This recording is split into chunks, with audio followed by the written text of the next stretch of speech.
Hi friends, మనం ఎప్పుడైనా ఫుల్గా ఎగ్జైట్ అయిపోకూడదు.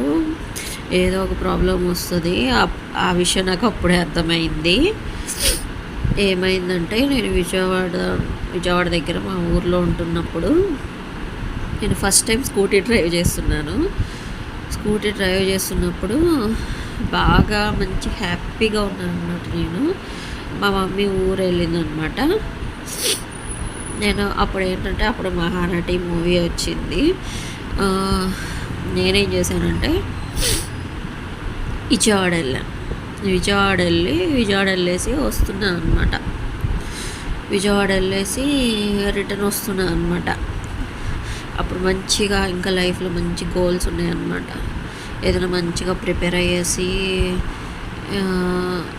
ఎగ్జామ్స్ మంచిగా అన్నీ రాసేసి ఒక గోల్ ఉండేదన్నమాట. ఐఏఎస్ ఎగ్జామ్స్ అలా రాద్దాము అనే గోల్ ఉండేది నాకు. సో ఆ ఎగ్జైట్మెంట్లో నేనేం చేశానంటే, ఫుల్ మహానటి మూవీలో ఆమె ఫుల్గా డ్రైవ్ చేసేది కదా ఫాస్ట్గా. ఆ మూవీ చూశాను. అంతకు ముందు రోజు నేనేం చేశాను, స్కూటీ మీద ఫాస్ట్గా డ్రైవ్ చేసుకుంటూ వస్తున్నాను. అది కాక పిల్లలకి స్కూల్ టైం అయిపోతుంది, వదిలేస్తారు అన్న కంగారు కూడా ఉంది. మా మమ్మీ ఊరు వెళ్ళిపోయింది. సో ఏం చేశానంటే, బస్సును క్రాస్ చేసేసాను. 80లోకి వెళ్ళిపోయాను. 80 బైపాస్ రోడ్డు 80లోకి వెళ్ళిపోయాను. స్పీడ్ బాగా. అప్పుడు అంతగా తెలియదు నాకు, ఇంత మెచ్యూరిటీ లేదు అప్పుడు. అయితే ఏం చేశానంటే, నేను తర్వాత కార్ వస్తుంది వెనకాల, కార్ని కూడా క్రాస్ అయిపోయాను. చాలా ఫాస్ట్గా డ్రైవ్ చేశాను. అంతా అయిపోయింది, వెళ్ళిపోయాను.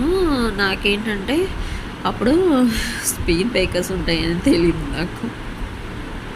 అంటే అప్పుడు నేర్పించేటప్పుడు ఏదో నేర్చేసుకున్నాను, అయిపోయింది. ఇట్లా స్పీడ్ బ్రేకర్స్ ఇట్లా ఉంటాయి, వచ్చినప్పుడు ఇలా బ్రేక్ వేసేసి వాటిని తప్పించేయాలన్న విషయం కూడా నాకు తెలియదు.